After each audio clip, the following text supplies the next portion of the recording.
Un homme appréhendé par la police parce qu'il vend des cigarettes sur un trottoir. Rien de plus banal à New York. Mais ce qui suit l'est beaucoup moins.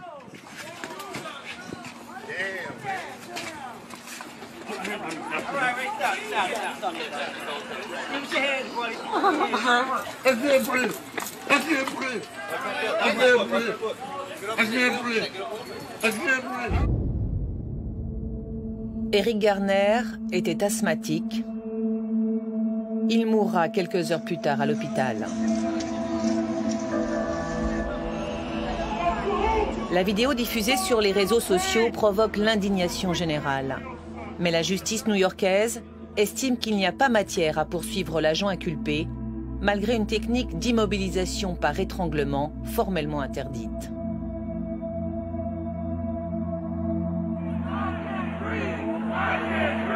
La communauté noire laisse exploser sa colère dans les rues de Manhattan en scandant « I can breathe ».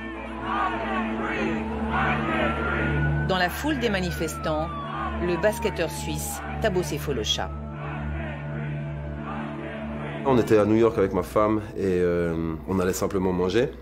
Et il y a une des rues principales qui était bloquée, c'était vers 19 h le soir peut-être. Et il y avait des gens qui passent pendant 20 minutes.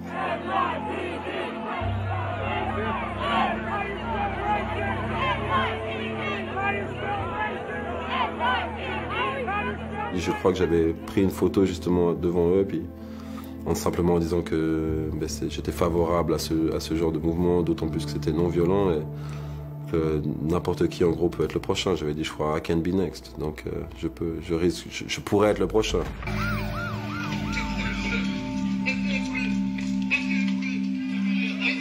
Cela fait 10 ans que Thabo Sefolosha évolue en NBA, à Chicago, à Oklahoma, puis à Atlanta.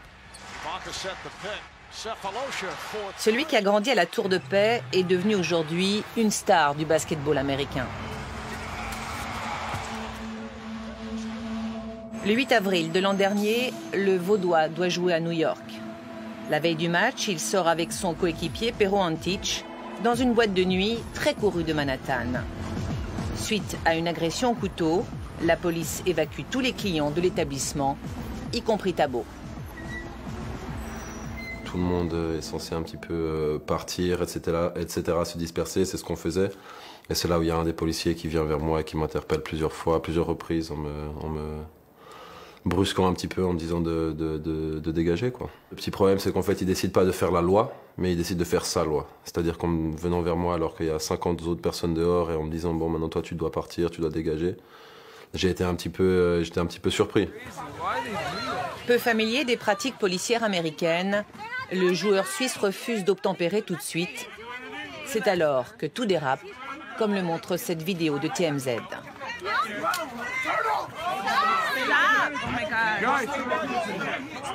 Je me suis dit dans ma tête que ça pouvait dégénérer à un moment.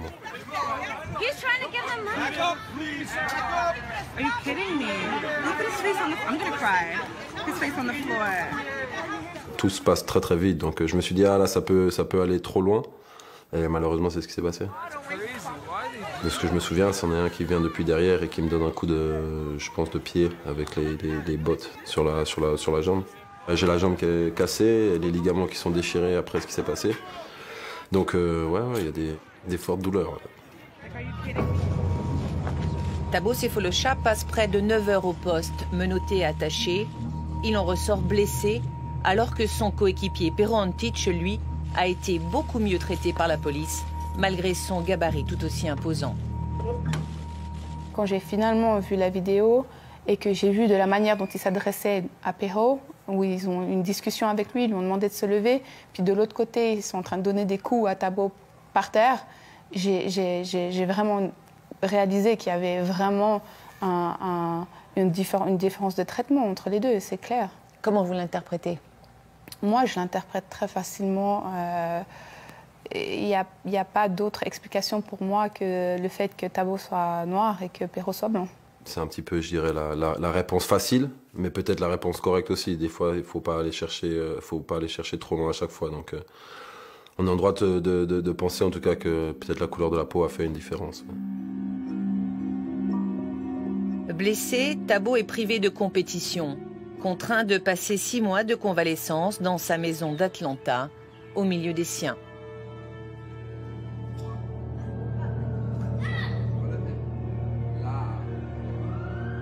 Outre les dommages physiques, le champion de basket est pris dans une tourmente judiciaire. Inculpé pour obstruction à la justice, trouble de l'ordre public et résistance à la police, il risque jusqu'à 1 an de prison. Selon la procédure américaine, la justice new-yorkaise lui propose alors un deal, une sorte d'accord. S'il plaide coupable et fait un jour de travaux d'intérêt général, les charges contre lui sont abandonnées dans les 6 mois. Je pense que l'accord était très favorable et j'ai conseillé à Thabo de l'accepter. J'ai même dit que je l'aurais accepté moi-même si j'avais été dans cette situation et que les procès sont risqués. Mais Thabo a rejeté l'offre.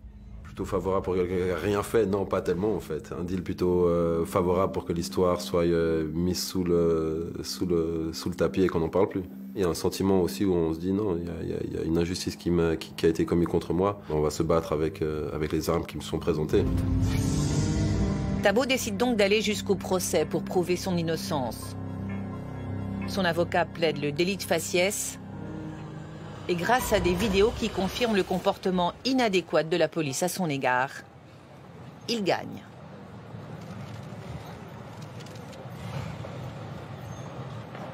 Je suis juste heureux, content que la vérité puisse être révélée au grand jour.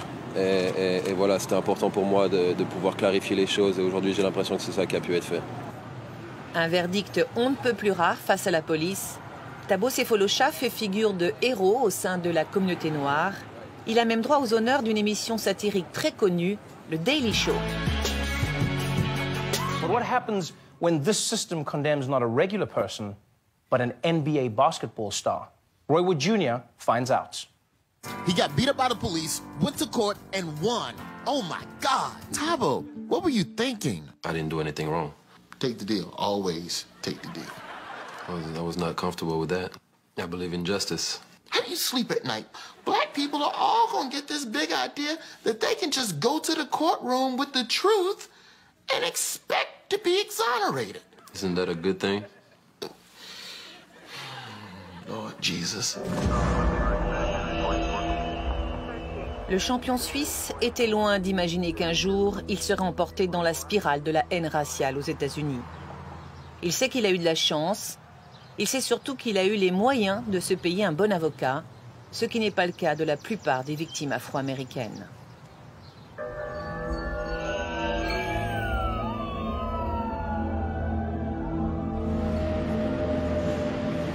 Très loin des beaux quartiers d'Atlanta, le cœur du Bronx.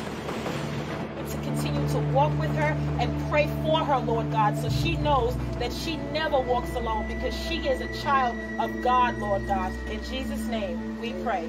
Amen. Constance Malcolm, elle, n'est ni riche ni célèbre.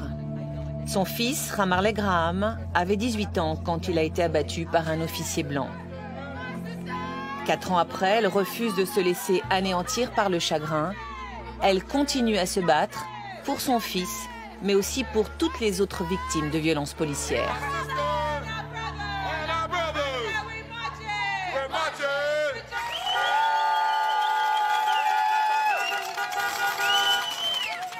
Ce jour-là, Constance avait organisé une marche du Bronx jusqu'aux quartiers généraux de la police en bas de Manhattan pour dénoncer une fois de plus l'impunité des officiers.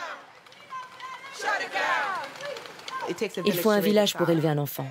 Et tous ces jeunes gens qui ont été tués, je me bats pour eux. Parce que nous, les parents d'enfants qui ont été tués, on n'a jamais obtenu justice.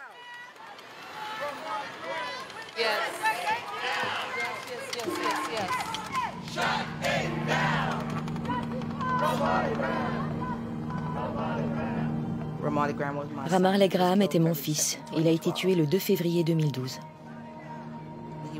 Il était dehors avec des amis. Il rentrait à la maison quand 2 policiers en civil l'ont suivi jusqu'ici. Mon fils est rentré et on peut voir les deux policiers qui essayent d'entrer par effraction. Et quand ils y parviennent, c'est à ce moment-là qu'a lieu la tragédie. Les officiers de la brigade des stupéfiants avaient repéré Ramarley à la sortie d'un bar connu pour le trafic de drogue. Comme ils pensaient qu'il était armé, ils l'ont suivi jusqu'à son domicile. Sans mandat, l'un des policiers s'introduit dans la maison. Il poursuit le jeune homme jusqu'au second étage, le retrouve dans la salle de bain et lui tire dessus. Les faits se sont déroulés sous les yeux de la grand-mère et du petit frère de Ramarley, Chinor, qui n'avait alors que 6 ans. Chinor était caché derrière le mur, mais il pouvait voir tout ce qui se passait. Il avait tellement peur. Il m'a dit qu'il avait peur qu'il lui tire dessus.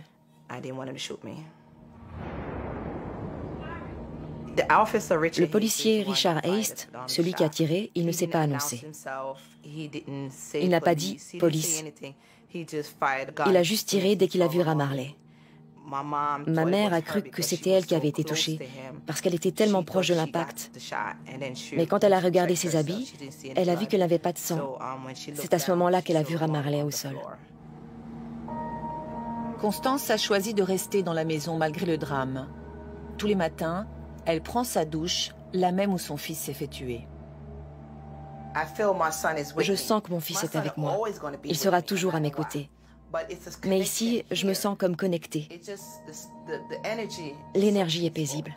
Mais c'est pas trop dur? Oui, parfois. Parce que vous savez, quand vous entrez dans la salle de bain et que vous vous asseyez sur les toilettes, plein de choses vous viennent à l'esprit. Que s'est-il vraiment passé? Comment quelqu'un peut-il faire ça à votre enfant?